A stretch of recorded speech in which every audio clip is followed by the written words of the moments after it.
Bonjour, cette année c'est une fête de la science un peu particulière. Arvalis, depuis plusieurs années, participe à la fête de la science et accueille du public sur ses stations dans les portes ouvertes. Mais cette année, pas possible.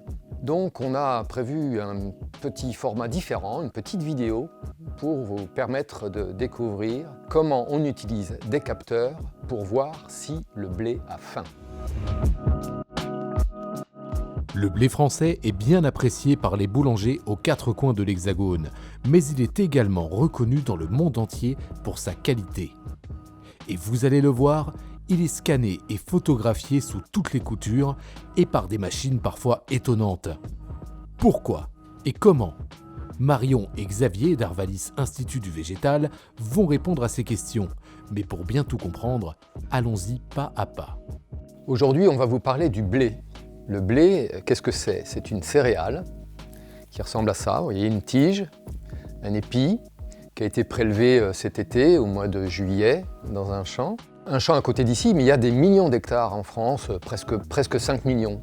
Alors 5 millions, ça ne vous dit pas grand-chose, c'est plus ou moins 10% de la surface française, on va dire. Alors, à quoi ressemble un grain de blé?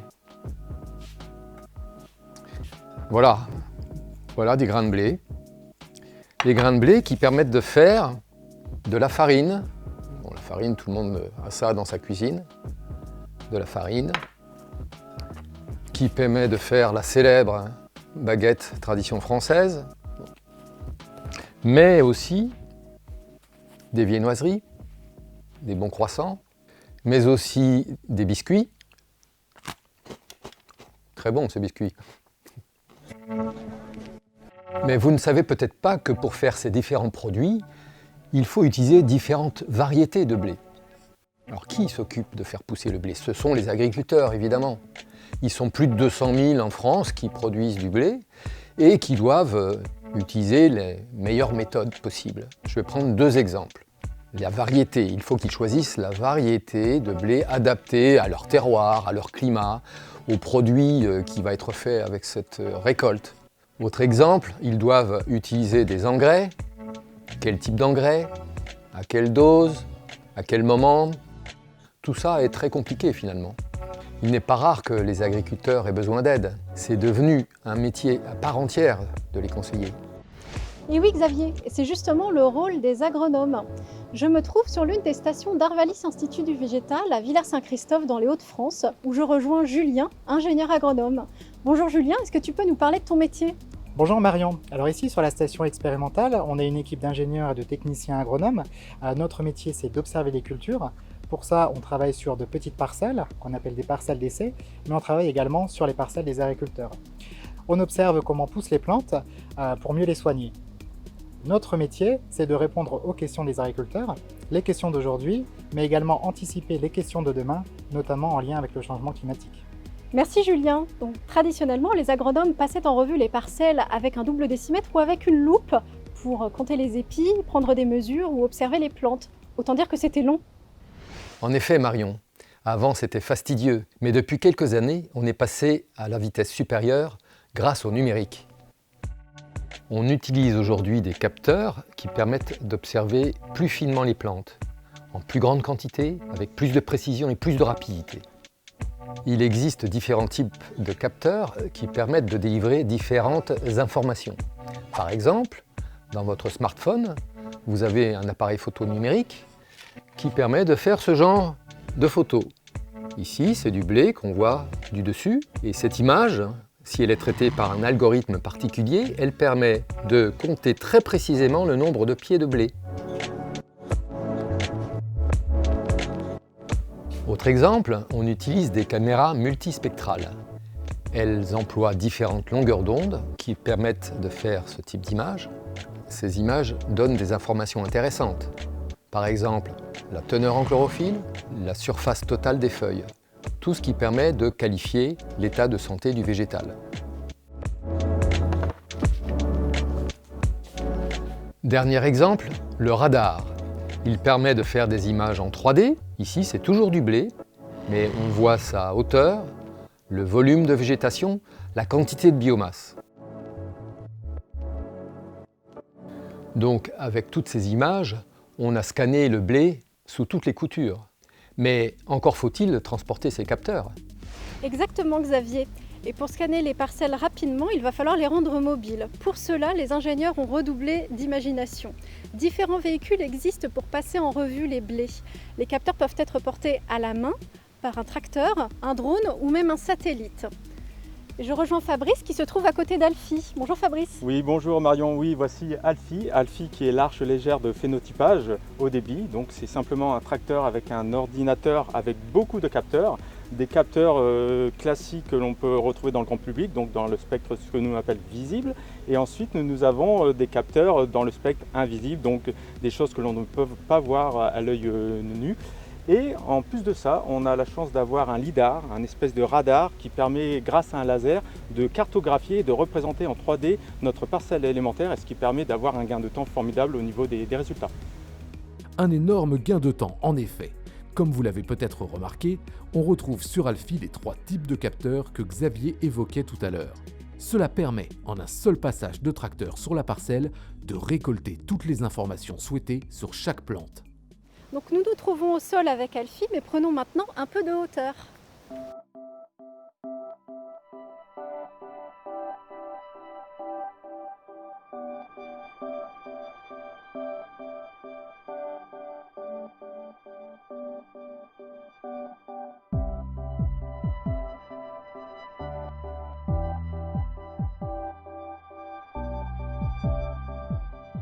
Nous utilisons les drones pour des acquisitions aériennes qui nous permettent de faire beaucoup plus de données, qui représentent énormément de téraoctets de données, ce qui permet d'analyser des accidents, des stress au niveau des maladies, des carences au niveau des fertilisations, et qui permet aux agronomes de répondre aux enjeux futurs qui concernent le changement climatique. Parfait, mais alors donc tout ça représente un nombre extraordinaire de données engrangées à chaque observation de parcelle. En effet, Marion, c'est bien d'avoir toutes ces données, mais finalement, que va-t-on en faire? À quoi servent-elles? Pour les agronomes, ça leur permet d'étudier très finement les variétés et par exemple de repérer celles qui seront plus adaptées au changement climatique. Pour les agriculteurs, ça leur permet d'obtenir des cartes de conseil, comme celle-ci. Ici, nous avons une carte qui a été obtenue à partir de capteurs embarqués sur un satellite. Vous avez un champ de blé, différentes couleurs dans ce champ de blé. La couleur verte signifie que le blé est suffisamment nourri. En revanche, jaune, orange, rouge signifie que le blé a faim, qu'il faut lui apporter de l'engrais. Et vous voyez, il y a des gradients, donc plus ou moins d'engrais. L'agriculteur introduit cette carte dans l'ordinateur de son tracteur qui est équipé d'un GPS. Et ensuite, le tracteur va se déplacer sur le champ et ne mettra que la juste quantité d'engrais nécessaire là où il faut, aux différents endroits du champ. Certains endroits, pas du tout, d'autres, un peu, et d'autres encore, quand c'est rouge, beaucoup plus. Finalement, concrètement pour l'agriculteur, ça lui permet d'obtenir de meilleurs rendements, une meilleure qualité, d'éviter le gaspillage, d'avoir des pratiques plus économiques, et puis de réduire son impact sur l'environnement. Que faut-il retenir? Le numérique, et notamment les capteurs, permettent aux agronomes d'acquérir beaucoup d'informations en peu de temps pour que les agriculteurs puissent travailler avec plus de précision. L'idée, c'est d'intervenir au bon moment, au bon endroit et avec la bonne dose d'engrais. Aujourd'hui, les agriculteurs peuvent même consulter directement sur leur smartphone l'état de santé de leur blé pour agir où et quand il le faut. Et le métier d'agronome, comme celui d'agriculteur, n'ont pas fini d'évoluer grâce aux atouts du numérique.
Merci.